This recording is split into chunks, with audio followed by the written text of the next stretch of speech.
शांति अपनी मालकिन के घर में काम कर रही थी। तभी संजना की एक दोस्त शांति को देखकर संजना से कहती है, अरे यार, इन भिखारियों को तो पूरे दिन कैसे झेल लेती है। क्या करूँ यार, काम भी तो यही करते हैं और जो बचा कुचा होता है वो मैं इन्हें ही दे देती हूँ। बेचारों के पास ना तो कुछ खाने के लिए है, ना ही कुछ पहनने के लिए। अब इसके कपड़े ही देख लो कैसे फटे चिटे हैं। शांति अपना मजाक बनता हुआ सुन लेती है और अपनी आंखों में आंसू लिए वहाँ से चुपचाप चली जाती है और अपने घर में अपनी बेटी को खाने के लिए देती है। और ऐसे ही अब दिन गुजरने लगते हैं। और एक दिन, अरे आटा खत्म हो गया है, अब मैं मीनाक्षी को क्या खिलाऊंगी। मैं जाकर मीना भाभी से थोड़ा सा आटा ले आती हूँ। ये सोचकर शांति मीना के घर का दरवाजा खटखटाती है। मीना भाभी, मेरे घर का आटा खत्म हो गया है, मेरी बेटी भूखी है, क्या आप थोड़ा सा आटा दे देंगी मुझे। अरे बहन, मेरे घर पर आटा नहीं है, मेरे घर खुद भी आटा खत्म हो चुका है, मैं खुद ही आटा पिसवाने लेके जा रही हूँ। इतना सुनकर बेचारी शांति उदास हो जाती है और अपने घर में जाकर बैठ जाती है। थोड़ी देर बाद उसकी बेटी मीनाक्षी वहाँ आकर उससे बोलती है, मम्मी मुझे भूख लग रही है, क्या घर में कुछ खाने को है? वो बेटा, अभी तो खाने को कुछ भी नहीं है, मैं तुझे मालकिन के घर पर ही खिला दूंगी, पता नहीं उधर भी कुछ बचा होगा या नहीं। इस तरह अब शांति अपनी बेटी मीनाक्षी को संजना के घर लेकर जाती है और शांति अपनी मालकिन से कहती है, मालकिन जी, मैंने घर का सारा काम कर दिया है, आप कहें तो मैं खाना लगा दूं? हाँ शांति, लगा दो। शांति अपनी मालकिन संजना के लिए टेबल पर खाना लगाती है, जिसके बाद संजना खाना खाने लगती है। थोड़ी देर बाद वो खाना खाकर उठ जाती है। तब शांति देखती है कि संजना के प्लेट में खाना बचा है। बचा हुआ खाना देखकर वो सोचती है, मालकिन ने तो खाना छोड़ दिया, मेरी बेटी मीनाक्षी काफी भूखी है, क्यों ना मैं उसे ये खाना खिला दूं। इतना सोचकर शांति संजना का झूठा खाना अपनी बेटी मीनाक्षी को खिला देती है। शाम के वक्त जब शांति और मीनाक्षी अपने घर जाती है, तब वो देखती है कि उनके घर के बाहर उनका सामान फेंका हुआ है। अरे माँ देखो, हमारा सामान तो बाहर फेंका हुआ है, आखिर हमारा सामान किसने फेंका? पता नहीं बेटा, हमारा सामान घर के बाहर किसने फेंक दिया। दोनों अपने घर का सामान उठाकर अंदर जाने लगती हैं कि तभी पीछे से सेठ आकर उनसे कहता है, अरे अरे, कहाँ जा रही हो तुम ये भूल गई कि तुम्हारे पति ने मेरे पास अपने घर गिरवी रखा था।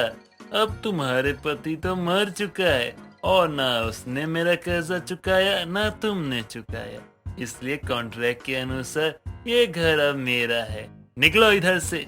ऐसा मत कहिए सेठ जी, हम लोग कहाँ जाएंगे, हमारे पास 2 वक्त की रोटी खाने के भी पैसे नहीं हैं, लेकिन फिर भी आप मुझे कुछ समय दे दीजिए, मैं आपके सारे पैसे जल्द ही चुका दूंगी। अरे बस भी करो, पैसे जल्दी चुका दूंगी। तुम भिखारियों के पास 2 वक्त का खाना खाने का तो है नहीं, और बड़ी आई तुम मेरे पैसे चुकाने वाले। अरे अरे, पहले तुम खुद का पेट तो पाल लो, दूसरों के टुकड़े पर तो तुम माँ बेटी पलती हो। शांति कुछ बोलती, इससे पहले सेठ उसको धक्का मारकर निकाल देता है।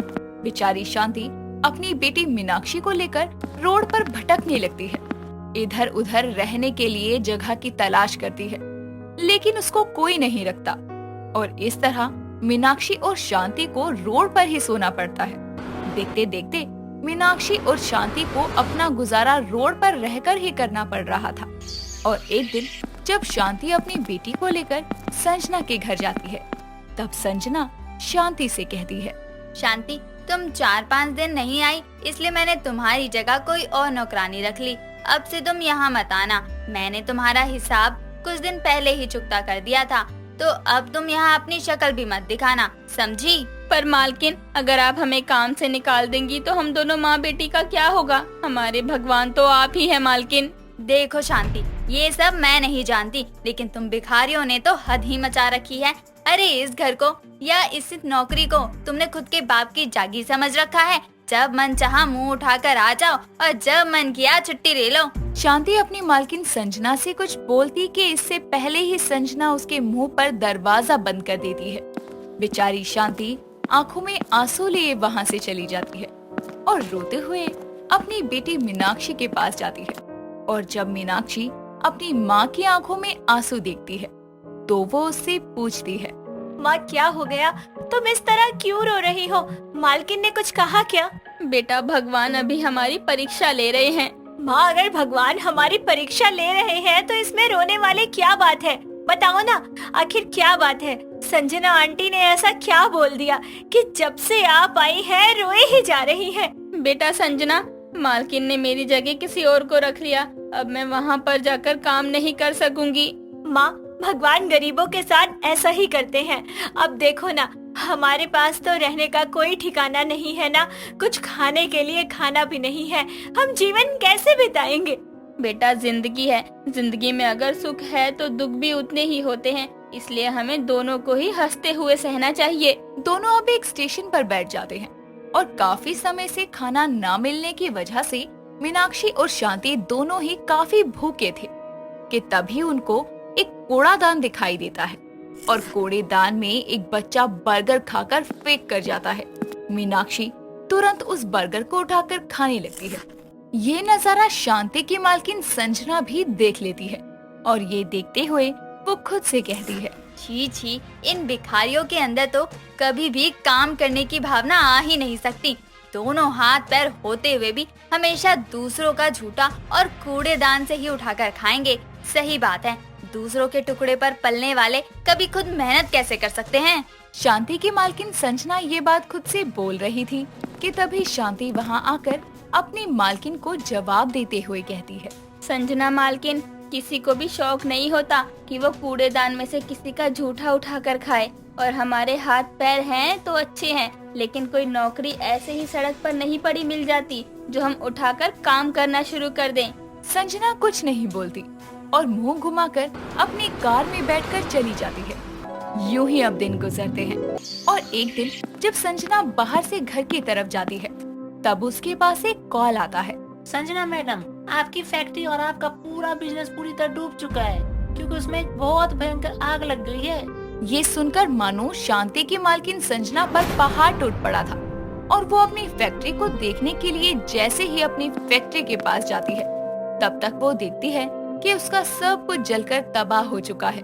लोगों की सैलरी पूरी करने के लिए अब संजना के पास कुछ नहीं बचा था।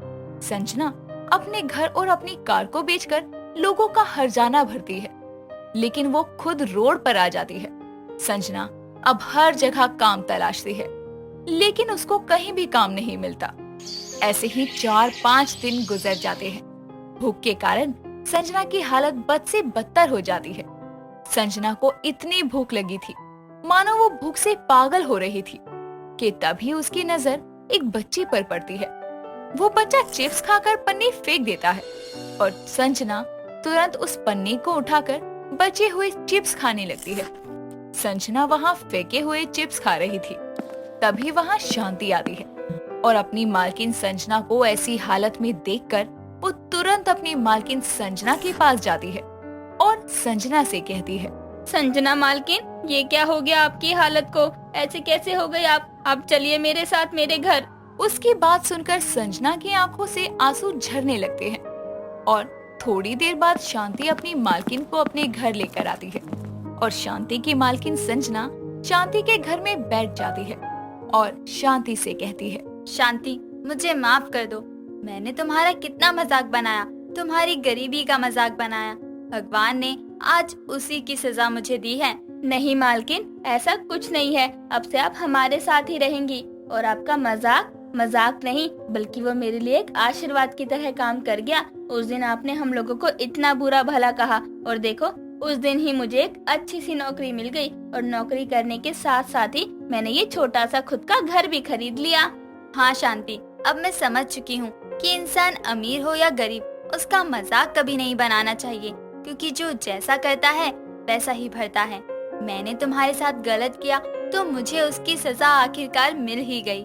तुमने मुझे अपने यहाँ रख कर मुझ पर बहुत बड़ा एहसान किया है। मैं तुम्हारा ये एहसान कभी नहीं भूल पाऊंगी।